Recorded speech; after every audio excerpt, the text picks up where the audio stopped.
కార్పొరేషన్లో బీజేపీ హవా కొనసాగుతోంది. ఎగ్జిట్ పోల్స్ ఊహించినట్టే ఫలితాలు వచ్చాయి. మొత్తం 60 డివిజన్లలో 30 చోట్ల బీజేపీ లీడ్లో ఉంది.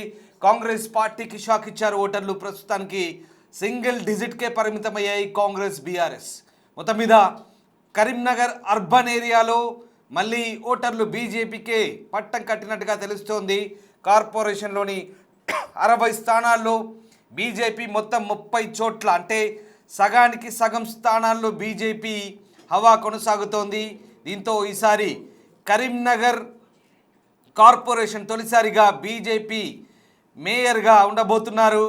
ఈ నేపథ్యంలోనే ప్రస్తుతం బీజేపీ కార్యకర్తలు సంబరాలు చేసుకుంటున్న దృశ్యాలు చూస్తున్నాం. ఇక మిగతా పార్టీ అయిన కాంగ్రెస్ బీఆర్ఎస్ కేవలం సింగిల్ డిజిట్కే పరిమితమైన పరిస్థితి. కరీంనగర్ కార్పొరేషన్లో భారతీయ జనతా పార్టీ హవా కొనసాగిస్తోంది. కరీంనగర్ ఎంపీ బండి సంజయ్ ప్రభావం పూర్తిగా కనిపిస్తోంది. బండి సంజయ్ తన అభ్యర్థుల గెలుపు కోసం ఛాయాశక్తుల కృషి చేసినట్టుగా కనబడుతోంది. బండి సంజయ్ వ్యూహంతో కరీంనగర్ కార్పొరేషన్ బీజేపీ కైవసం చేసుకున్న దిశగా ప్రస్తుతం పరిస్థితులు కనిపిస్తున్నాయి. మరోవైపు సగానికి సగం పైగా స్థానాల్లో బీజేపీ కాషాయపు జెండా ఎగరవేయబోతోంది. ఈ నేపథ్యంలో కరీంనగర్ కార్పొరేషన్ బీజేపీ దక్కించుకోబోతోంది.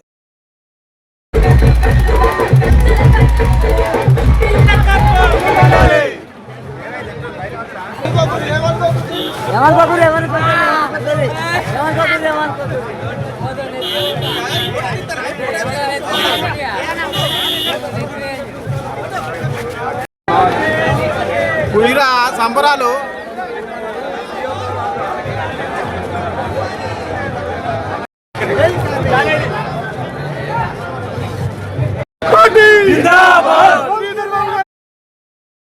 ఇప్పుడు బీజేపీ బీఆర్ఎస్ మధ్య పోటీ ఉండే కరీంనగర్ కార్పొరేషన్లో ఈసారి కాంగ్రెస్ సింగిల్ డిజిట్కే పరిమితమైన పరిస్థితి. కరీంనగర్ కార్పొరేషన్లో బీజేపీ హవా కొనసాగుతోంది. ఇక ఈ నేపథ్యంలో ప్రస్తుతం కరీంనగర్ కార్పొరేషన్లో ఫలితాలు కంప్లీట్గా బీజేపీకి అనుకూలంగా వస్తున్నాయి. బీజేపీ మేయర్ పీఠాన్ని దక్కించుకునే అవకాశాలు కనిపిస్తున్నాయి. మా ప్రతినిధి శ్రీనివాస్ జైన్ అవుతున్నారు కరీంనగర్ నుంచి. శ్రీనివాస్, కరీంనగర్ కార్పొరేషన్ కంప్లీట్గా బీజేపీ ఖాతాలో పడేటట్టుగా కనిపిస్తోంది. సో ప్రస్తుతం అభ్యర్థుల గెలుపోవటంకు సంబంధించి ఎట్లాంటి అప్డేట్స్ ఉన్నాయి? కరీంనగర్ కార్పొరేషన్ సంబంధించి మొత్తం 66 డివిజన్ లోపల కౌంటింగ్ జరుగుతున్నటువంటి నేపథ్యం లోపల పూర్తిగా కంప్లీట్ గా బీజేపీ హవా కొనసాగుతుందని చెప్పుకోవచ్చు. ఈ నేపథ్యం లోపల ఇప్పటికే 30కి పైగా కూడా ఇటు స్థానాల లోపల బీజేపీ మొత్తం లీడ్ లోపల ఎవరికి అందనంత ఎత్తు లోపల దూసుకెళ్తున్నటువంటి పరిస్థితి కనబడుతున్నది. మనకు మొత్తం 66 స్థానాల లోపల ఇప్పటి వరకు తీసుకున్నట్లయితే దాదాపుగా ఇక్కడ పూర్తిగా అంటే మెజార్టీ స్థానాలు మాత్రము బీజేపీకి అనుకూలంగా వస్తున్నటువంటి పరిస్థితి కనబడుతుంది. ఇప్పటికే 30 నుంచి 32 స్థానాల లోపల బీజేపీ తన మార్పు చూపెడుతున్నటువంటి పరిస్థితి కనబడుతుంది. ఇటు కాంగ్రెస్ ఏదైతే పెద్ద ఎత్తున కూడా ప్రచారం చేసింది, పెద్ద ఎత్తున ప్రచారం చేసినా గానీ ఎవరు కూడా అంటే కేంద్ర ప్రభుత్వం నుంచే దీనికి సంబంధించినటువంటి నిధులు మేము తీసుకువచ్చామని చెప్పి బండి సంజయ్ పెద్ద ఎత్తున కూడా ప్రచారం చేసినటువంటి నేపథ్యం లోపల ఇప్పుడు కరీంనగర్ కార్పొరేషన్ ప్రజలు బీజేపీకే పెద్ద ఎత్తున కూడా ఓట్లేసి తమ మార్పు చూపెట్టినటువంటి పరిస్థితి. అన్ని తానై కూడా ప్రచారం బండి సంజయ్ నిర్వహించాడు. ఇక్కడ మొత్తం కూడా కేంద్ర ప్రభుత్వం యొక్క నిధులతోనే కరీంనగర్ స్మార్ట్ సిటీ అభివృద్ధి చెందుతుంది అని చెప్పి కూడా పెద్దగా జనాల్లోకి తీసుకెళ్లేటువంటి ప్రయత్నం చేశారు.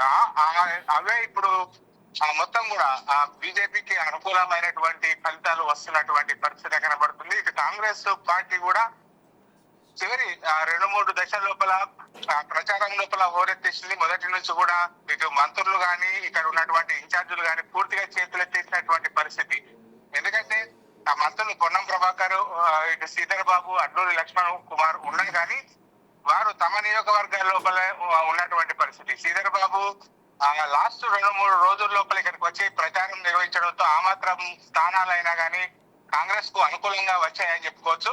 ఇటు మంత్రి అడ్లూరి లక్ష్మణ్ కుమార్ తో పాటుగా జిల్లా అధ్యక్షుడు వాళ్ళంతా కూడా వాళ్ళ సొంత నియోజకవర్గాలకే పరిమితం అవడంతో ఇటు కరీంనగర్ కాంగ్రెస్ లోపల ఇక్కడ ప్రచారాన్ని నిర్వహించేటువంటి నాయకుడు లేకపోవడంతో పెద్ద లోటని చెప్పుకోవచ్చు.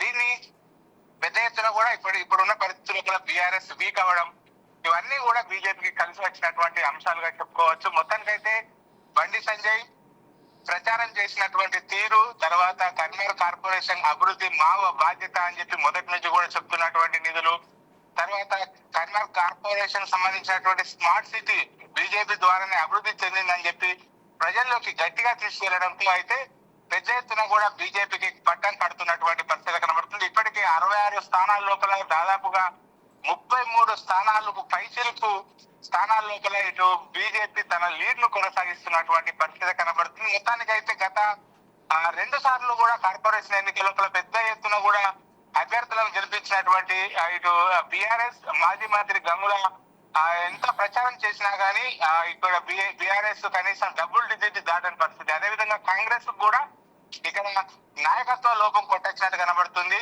మొత్తానికైతే ఇటు కాంగ్రెస్ కూడా ఇప్పటి వరకు డబుల్ డిజిట్ దాటని పరిస్థితి అయితే చేరుకుంది. అన్ని తానే ప్రచారం నిర్వహించినటువంటి బండి సంజయ్ కి బీజేపీకి పెద్ద ఎత్తున పట్టం కడుతున్నటువంటి పరిస్థితి కనబడుతుంది మనకు. Right, yes, thank you Srinivas. So Karimnagar కార్పొరేషన్లో బీజేపీ హవా కొనసాగుతోంది. కమలం పాగా వేయబోతోంది కార్పొరేషన్లో. ఇక ఈసారి బీజేపీకి ఫలితాలు పూర్తి అనుకూలంగా వచ్చాయి. సింగిల్ లార్జెస్ట్ పార్టీగా కార్పొరేషన్లో బీజేపీ అవతరించింది. దాదాపు 37 స్థానాల్లో బీజేపీ గెలిచినట్టుగా తెలుస్తోంది. మున్సిపల్ కార్పొరేషన్ గతం కంటే భిన్నంగా ఈసారి కరీంనగర్లో వెలువడ్డాయి. ఇక గతంలో 2020లో 33 సీట్లతో ఏకైక అతిపెద్ద పార్టీగా బీఆర్ఎస్ అవతరిస్తే అప్పుడు బీజేపీ 13 సీట్లను గెలుచుకుంది. అలాగే ఎంఐఎం 6 సీట్లను గెలుచుకుంది. 5 స్వతంత్ర అభ్యర్థులు విజయం సాధించారు. కానీ ఈసారి ఫలితాల్లో భారతీయ జనతా పార్టీ ఏకపక్షంగా విజయం దిశగా పరుగులు పెడుతున్న పరిస్థితి కనబడుతూ ఉంది. ఈసారి కరీంనగర్ మున్సిపల్ కార్పొరేషన్ పరిధిలోని మొత్తం 2,72,665 మంది ఓటర్లు ఉన్నారు. ఇందులో 1,37,516 మంది పురుషులు, 1,35,149 మంది మహిళా ఓటర్లు ఉన్నారు. కరీంనగర్ జనాభాలో 15% షెడ్యూల్ కులాలు, అలాగే 1.64% షెడ్యూల్ తెగలున్నాయి. ఇక అతి తక్కువగా ప్రస్తుతం 62% మాత్రమే, 62.5% పైగా పోలింగ్ నమోదైంది మొన్న. సో 2020 ఎన్నికలతో పోలిస్తే కరీంనగర్లో 1% ఎక్కువగా నమోదైనట్లుగా ఎన్నికల అధికారులు చెప్పారు. అయితే బీజేపీ అనుకున్నట్టుగానే కరీంనగర్ కార్పొరేషన్లో కాషాయపు జెండా ఎగరవేసింది. ఇక ఇప్పటి వరకు రాష్ట్ర వ్యాప్తంగా ఓవైపు కాంగ్రెస్ హవా కొనసాగుతుంటే కరీంనగర్ కార్పొరేషన్లో మాత్రం భారతీయ జనతా పార్టీ మంచి పట్టు సాధించని చెప్పొచ్చు. ఉత్తర తెలంగాణలో హోరాహోరీ సాగుతున్న వేళ ముఖ్యమంత్రి మున్సిపల్ కార్పొరేషన్లో ఇప్పటివరకు ప్రచారం సంబంధించి అంచనాలు పెట్టుకున్న కరీంనగర్ కార్పొరేషన్ మొత్తం భారతీయ జనతా పార్టీ ముందంజలో కనిపిస్తోంది. మరోవైపు భారతీయ జనతా పార్టీ గెలుపుకు ముఖ్యంగా ఆ పార్టీ కేంద్ర ప్రభుత్వం నుంచి తీసుకొచ్చినటువంటి నిధులే ప్రచార అస్త్రాలుగా పనికొచ్చినట్టుగా తెలుస్తోంది. సో రకంగా భారతీయ జనతా పార్టీ కరీంనగర్ కార్పొరేషన్లో ఇక అత్యధికంగా స్థానాలు సాధించి కమల వికాసాన్ని సాధించింది. ఆధిక్యం దిశగా బీజేపీ దూసుకెళ్తుంది. బీజేపీ మేయర్గా ఎవరు ఎన్నికవుతారనేది ప్రస్తుతం ఆసక్తికరంగా మారుతుంది. కరీంనగర్ కార్పొరేషన్పై బీజేపీ జెండా ఎగరవేయబోతోంది. ఉత్తర తెలంగాణలో ముఖ్యంగా హైదరాబాద్ తర్వాత మరొకసారి అర్బన్ ఓటర్లు భారతీయ జనతా పార్టీకి కరీంనగర్లో పట్టం కట్టినట్టుగా మనకు కనబడుతుంది ఉత్తర తెలంగాణలో. సో అక్కడ బండి సంజయ్ ప్రభావం కూడా ఎక్కువగా ఉంది. కేంద్ర మంత్రి బండి సంజయ్ తీవ్రంగా కృషి చేశారు. పార్టీ అభ్యర్థుల గెలుపుకు అన్ని తానే పనిచేశారు. ఆయన వ్యూహాలు ఫలించి కరీంనగర్ కార్పొరేషన్ బీజేపీ కైవసం చేసుకోబోతోంది.